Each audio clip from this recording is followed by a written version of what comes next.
Welcome to the Agronomy and Farm Management Podcast. I'm Amanda. And I'm Elizabeth. Thanks for joining us today.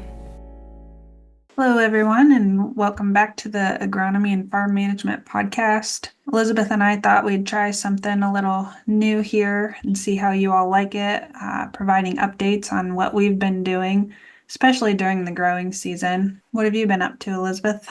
Really, once field season kicks off, it's a lot of working through mysteries in the field, trying to uncover what's causing crops in some areas to not do as well. This year seems to have an uptick in some herbicide misapplication, so that's always exciting, trying to walk back and figure out what happened. And then I've spent a good bit of time with you in the field, Amanda. Yeah, we have our Department of Energy agrivoltaic project here in Madison County at Madison Fields with Savion, and it's been time consuming getting everything planted, soil samples, of course, compaction samples. That's been a few months ago, but it's also exciting too. It's a different type of project than what we've done before, seeing if we can grow soybeans and forages in between those solar arrays. I think that's one of the most interesting projects that I'm on right now. The other is looking at the robotic irrigator, and we just started watering here in the last week. So with the dry weather, it's going to be interesting to see what kind of yield differences we see this fall. Oh yeah, I know. That's one maybe advantage to the dry weather that we've been having in our area, because you guys started that project last year. That was the first year for it, Yeah. I think, and we had pretty timely rains last year, so it'll be good to have the data from this year. Yeah, it's a pretty neat machine. You can operate it from your phone. I know they took away my permission because I think they were getting nervous. I was going to program it to walk down to my house because I was getting getting a little nervous without catching some rains here in the recent weeks. If you haven't got a chance to see the 360 rain irrigator yet, we'll at least have an opportunity at Manure Science Review and maybe a couple others too. It's pretty cool to see. It's pretty futuristic looking. I think it'll be demoed at Farm Science Review too. So if you're mapping out your calendar for September, stop by and see us and the rain unit. Yep. I think we finally pretty much wrapped up soil sampling. As soon as I say that, something else will come in, but last year of the soil health study, right? Yep, most likely. We're starting to get those results back from the lab, so I'm excited to get those summarized and turned back around to, if any of our listeners are waiting for their results, they'll be headed your way very soon, hopefully. All right, so now on to our regularly scheduled program. Each fall, we hear about loads of corn being rejected for having high vomitoxin levels. This is often referred to as DAWN, and it's a mycotoxin that's produced by fungi growing on the ear. While it may seem too early to be talking about this topic, current research is showing that timely fungicide application has the potential to reduce the incidence of those ear rots and then in turn lower your DAWN levels at harvest. And believe it or not, some areas of Ohio has corn tasseling already. So we wanted to chat about this important topic now while that decision is top of mind. We got wind of a great panel of grain merchandisers at a recent event in Northwest Ohio, and we recruited them for this podcast. We hear questions and comments all the time about different aspects of DAWN monitoring at the elevators and how they handle it. So we want to get behind the scenes and look at what happens when the elevators start receiving corn that's high in DAWN. We're going to get to introductions of our three panelists. We've got Jason, Lisa, and Seth joining us today. Could you guys each take a minute to introduce yourselves to our listeners? My name is Lisa Mitchell. I'm the merchandiser for a co-op here based out of Napoleon, Ohio, Gerald Grain Center.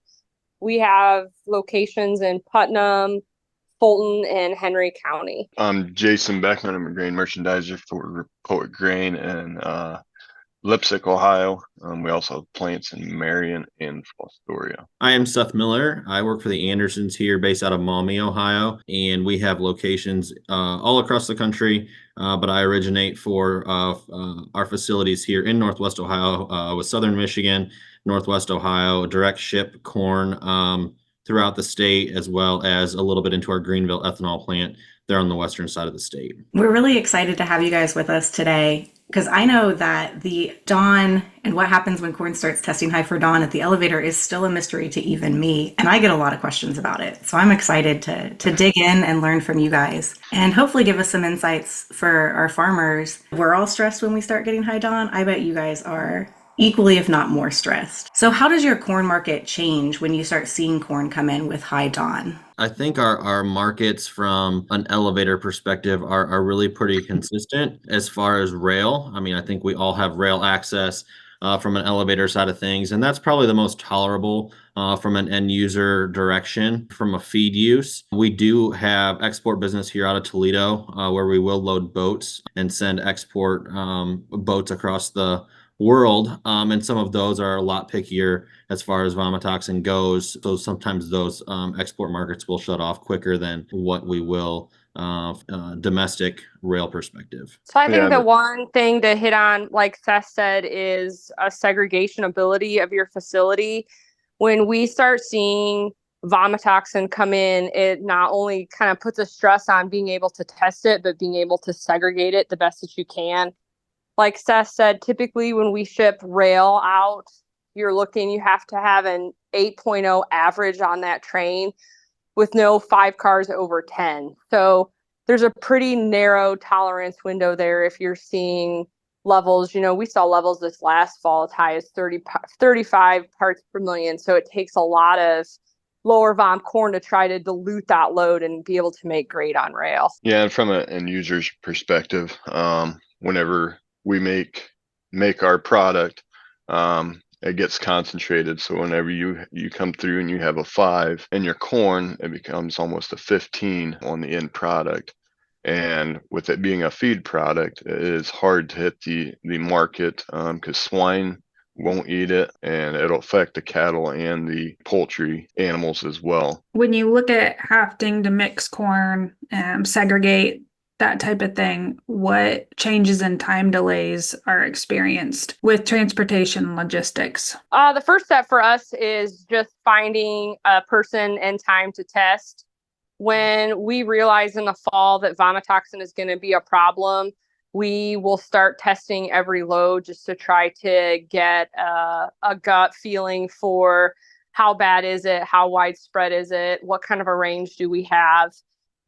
Pretty much industry standard from a commercial elevator perspective is to use an envirologics test. It's a test where you'll run the sample and then it goes on a test strip that will eventually tell you your grade. So typically if vom is a problem, we'll devote a person solely to just taking vomitoxin samples. It requires taking that corn sample, breaking it down, grinding it, putting it in a water bath, and then eventually running the strip. So it's a 10 to 12 minute process just from the time that truck comes on the scale till we can even get a grade from a vomitoxin perspective. Yeah, and I agree with everything with just like Lisa said. And then, if you constantly have more farmers coming across the scale that have those higher levels, those levels stay high.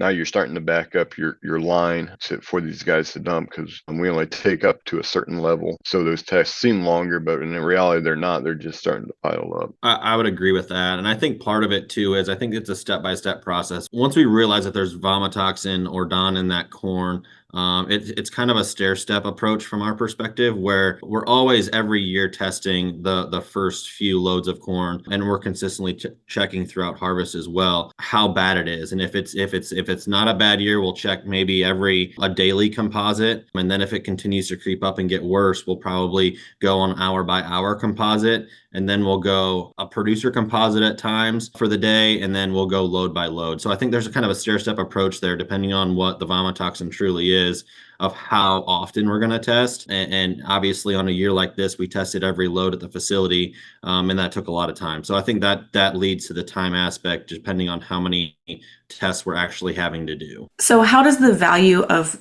your corn and the transportation cost change when you start seeing dawn and you have to start looking for alternative markets? For us, the value really doesn't change or of where can we get the feed product shipped to, because it takes some of that market out. And like I said, with the pigs being taken out, I guess the value of our end product could change. I'm not really on the side of that part of it. But you also look at, we can export. We export out of Savannah, Georgia. We have a terminal down there. And other countries, they have the limits on how high that vomitoxin can be.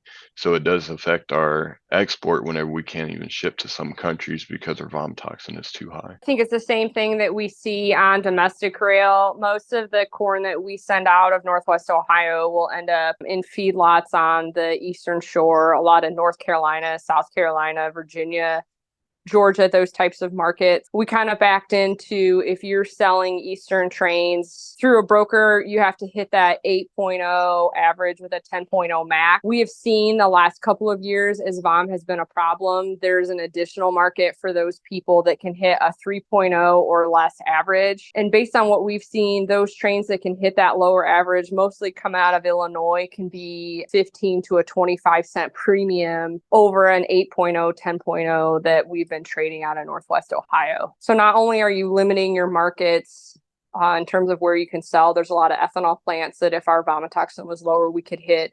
But now all of a sudden you have this extra market that we're not even able to participate in just based on where the market knows our vomitoxin levels are. I would agree with everything Jason and Lisa both said as far as their markets go and what we're seeing in ours. And then the export side that I already hit on there, as far as being able to ship export boats out of Toledo. Most of that's a 5.0 or less average. So, I mean, that really dampers us when we're struggling still to meet that threshold. Lisa, you mentioned segregation and devoting someone exclusively to testing.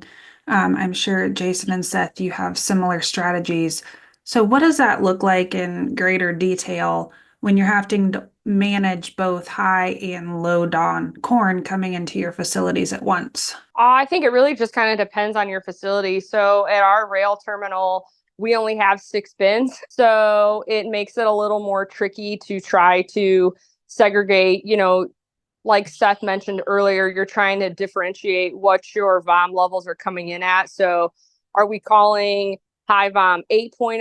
Are we calling high VOM 10.0? Where is that break that determines which bin you're shifting that into? Luckily for us, we have other truck facilities in the countryside. So sometimes that means telling this truck that they can't deliver at this facility. They have to go 10 to 12 miles down the road in a facility where we have more segregation ability. But a lot of times it's telling that grower, hey, we can't physically take this grain until we load this train or load this truck. Just because we don't have space for high VOM corn. I would agree with that 100%. And also, I mean, we got to think about too that we're taking soybeans in at the same time, and we can't just focus solely on the vomitoxin corn because we've got so many other grades we're trying to hit. We've got wet corn and beans coming in that we're trying to push through dryers, and then we've got other grade factors that we're looking at too. So it makes it really, really challenging, especially in the fall, to segregate just for vomitoxin when we're trying to just make harvest happen and stay open and load trains and load boats and all of the things that we do from an elevator business. Oh, by the way, we've got vomitoxin that we're looking at too and trying to segregate for. So it's really hard to do, especially in the heat of harvest as we're trying to take the crop off and put it away in bins and all of that sort of thing. Whenever it comes to our end, it goes to the bin, kind of wherever we're going, and then gets ground. Say that, you separate that out. We don't really have the ability, like Lisa said, to few bins, but to segregate that out, that would take a lot of time and space, because you don't know if you only get 10 loads of vomitoxin in that day. Well, now you got 100 to 300,000 bushel bin with 10,000 bushels in it. So it can really affect your space whenever it comes to that. I think the next piece to follow up to what Seth said is, you look at the moistures that you have in the fall. There's instances where fall gets started and the corn coming in is 18 to 22% moisture. So you could have a facility that ends up being 10, 12, 15, 20 hours behind the dryer, just trying to keep up with what you're dumping.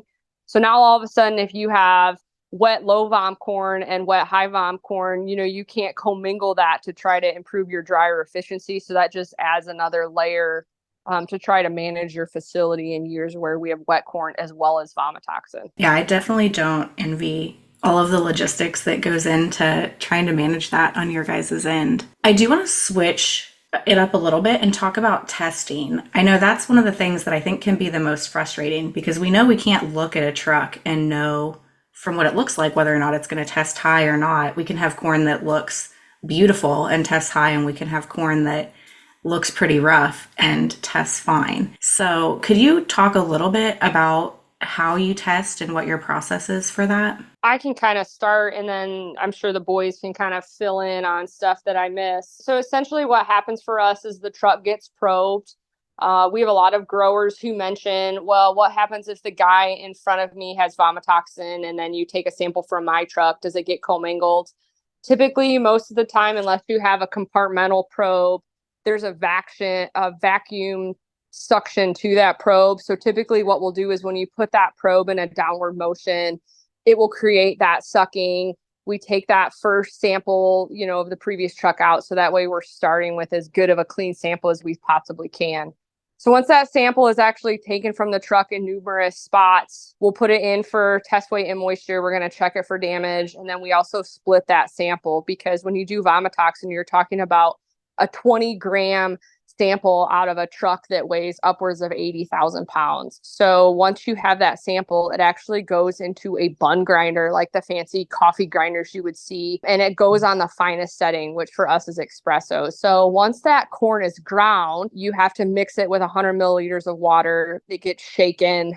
Now you have to put it in essentially a temperature controlled vessel where you get it to the right temperature. You put your strip in.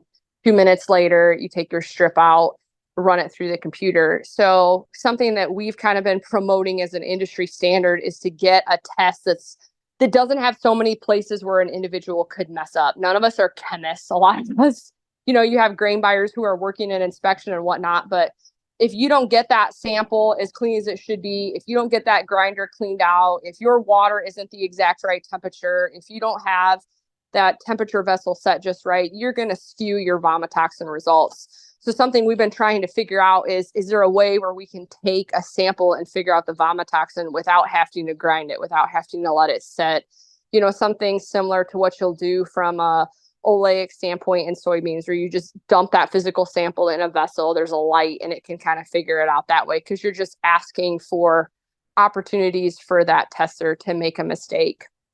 On top of the fact that you're talking about, one kernel in that semi can throw the sample. So guys that test high for vomitoxin will say, hey, well, can you retest? Well, we could, but that's another 5-minute test on top of a $20 test, their time.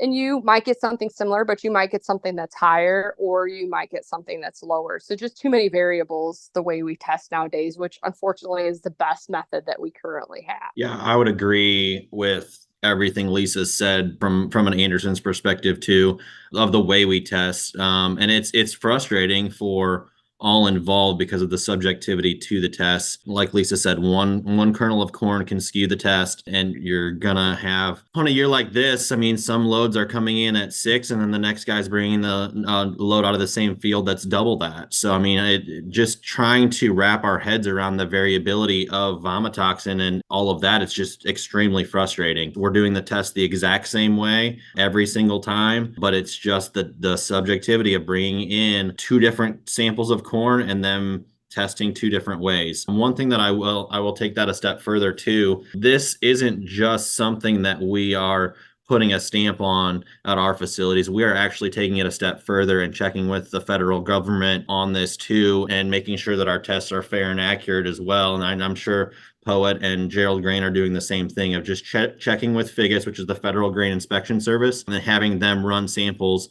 We have them work very closely with us on the sales side of things when we're loading rail and we're loading boats, to make sure that we're cross-referencing with federal grades and that we're fair and accurate all the way through, from the producer side all the way through our facility and all the way through to our sales side too. So we're getting these instructions from them and running the same tests that the federal graders are doing. And that's something that if if we have any sort of discrepancies in any sort of vomitoxin results that we're getting from a producer, you can always ask for that federal grade. It's something that very, very seldom happens, and there's a cost to it as well. But it's something that you could, if you question the results, you could ask for that. But it's just one of those things that we use to work through often. So I mean, it's something that is important to make sure that there's an industry standard to it, and keeps everybody kind of on the same playing field as far as testing and vomitoxin results go. Yep, and I would have to agree with both of them. And we always hear, like Lisa said, with the second test, or typically we won't, but we always get, and I'm sure Lisa and Seth hear the same thing. We stop at a certain level, and it's a rejected, and they take it to Gerald or Anderson's, and it always seems to test lower. We never hear about it if it tests higher, but it's always lower. All you can really tell them is, our 2 probes came from this location, and their 2 probes or 3 probes, whatever it is, came from different locations, and those locations, just where they probe at, can skew that number. How many points, you never know. But once that is taken in, I'm sure Gerald and Anderson's the same way. Everything's exactly the same as far as how those tests are ran. I think Jason from the OSU extension mentioned, I think it takes, get a 90% accuracy, it'll take 10 pounds of ground corn to get a 90% accurate rating. If anybody wants to sit through that long of a wait for us to grind that, I mean, you're talking upwards of half an hour per test by the time that's ground through that fine. And then you talk about your logistics of that would be an absolute nightmare at that point. And the lines, I can't even imagine what they would look like. Well, I think this has been a really helpful overview. Appreciate your all's expertise and experience on this. And it definitely helps explain what you all are dealing with, and hopefully can provide some understanding and maybe a little bit of cooler attitudes as farmers have to deal with dawn testing and all the things that go into it. One thing I might add here, just make sure you're talking with your crop insurance as well on this when you do have a year like last year, or you've got a vomitoxin problem, because there are some crop insurance things that they can do on their end, or maybe submit a claim and get some funds back that way. And we're always happy to save samples for you, but we need you as a grower to ask us to save those, and then get in touch with your crop insurance advisor, and we can turn those samples in to them to start a claim. So just keep that in mind. That's something that we don't do as a standard unless we're asked to, but we absolutely can and will do that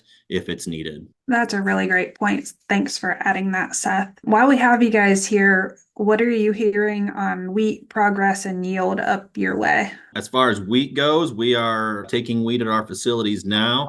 The quality looks really pretty good as far as falling number goes, milling quality. The wheat's a little wet. I mean, it's still coming off anywhere from 16 to 18% moisture, so we're having to dry that down at the facilities a bit, but overall test weight and falling number looks really good. Yields seem to be very good. Last year we had record wheat yields. And I wouldn't say we're quite to that point, but we're really not far off. I mean, we're hearing a lot of yields over 100, and I would say that's probably pretty close to the average from what I'm hearing. Yeah, it's the same here at our locations. Our facility down in Glandorf is probably in that approaching halfway, if not slightly over mark. Down there, yields have been good. It actually dried down, great falling number, averaging a vomitoxin level less than 1, which is kind of what you want to see. You get up here, Napoleon, Delta, Wasion, Archibald. It's like Seth said, we still have a lot of 16 to 18% moisture, but so far guys are pretty happy with how it's running. We just need a stretch here now. We kind of got the rain we were all wishing for, but now we need 5 days to kind of get this thing wrapped up. So we want to take a moment and thank you guys for joining us today. Like Amanda said, this was really interesting, and I appreciate getting some insights into what you guys are dealing with, and it's going to help me this fall talk to farmers and hopefully keep everybody a little more patient as they're going through those lines. In just a minute, Amanda and I will share some of the tips that we're learning from research at Ohio State for making that fungicide decision.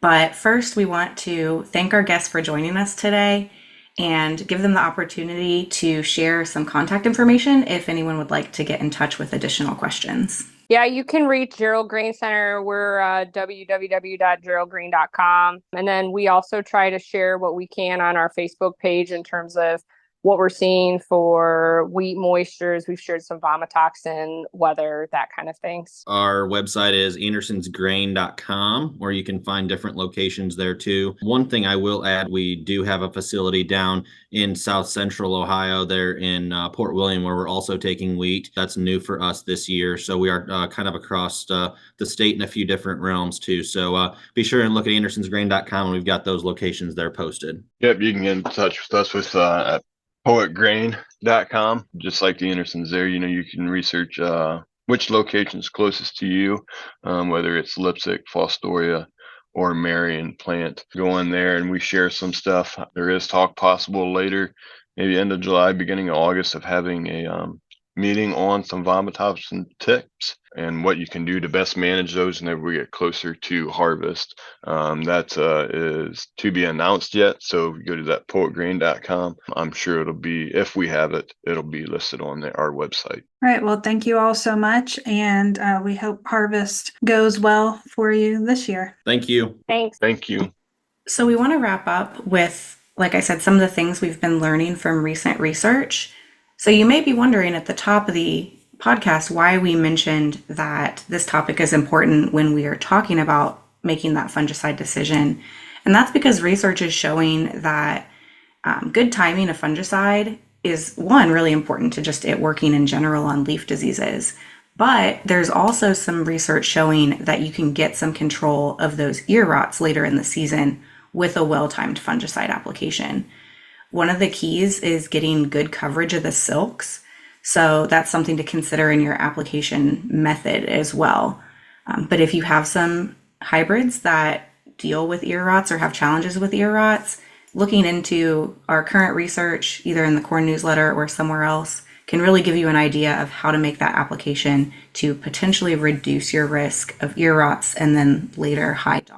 Yeah, and selecting those resistant hybrids is really a great defense and maybe the most reliable defense. So pay attention to that. Pay attention to what you're planting each year and which ones may struggle or result in cleaner testing at the end of the season. Our third tip is the one that we really have the least control over. We know that weather is still that biggest factor in whether or not we're going to see high dawn or a lot of ear rots in the fall. When we have favorable conditions for disease development in late summer and fall, obviously we're going to have more issues when we get to harvest. So far this year in a lot of the state, it's been pretty dry. So it does make that decision a little more difficult. But we know, again, we're in Ohio, so that weather can change at any time. Even though I think when we had Aaron on our last episode, he's thinking it's going to stay dry. So keep that in mind when you're making that decision. And finally, just a reminder to watch the corn newsletter for updates on research and disease prevalence. That's where our specialists will put in current research results. You can search the corn newsletter for past results if you don't see anything in recent issues. There's a lot of research available on which fungicides work really well and when to apply those. And now, especially in e-fields too, how to apply them. There's been a couple of studies recently on getting down into the silks and how they're doing that and the differences and results there. So best of luck to everyone. Hopefully we have a low dawn year this year, but as we see each year, there'll probably be someplace in the state that has at least some of it. Thanks for listening to the Agronomy and Farm Management Podcast. Join us again in 2 weeks for our next episode. Hey, podcast listeners, just a reminder to give us a like or subscribe so you know when we release new episodes. If you're enjoying the podcast, be sure to leave us a review also. We appreciate the comments.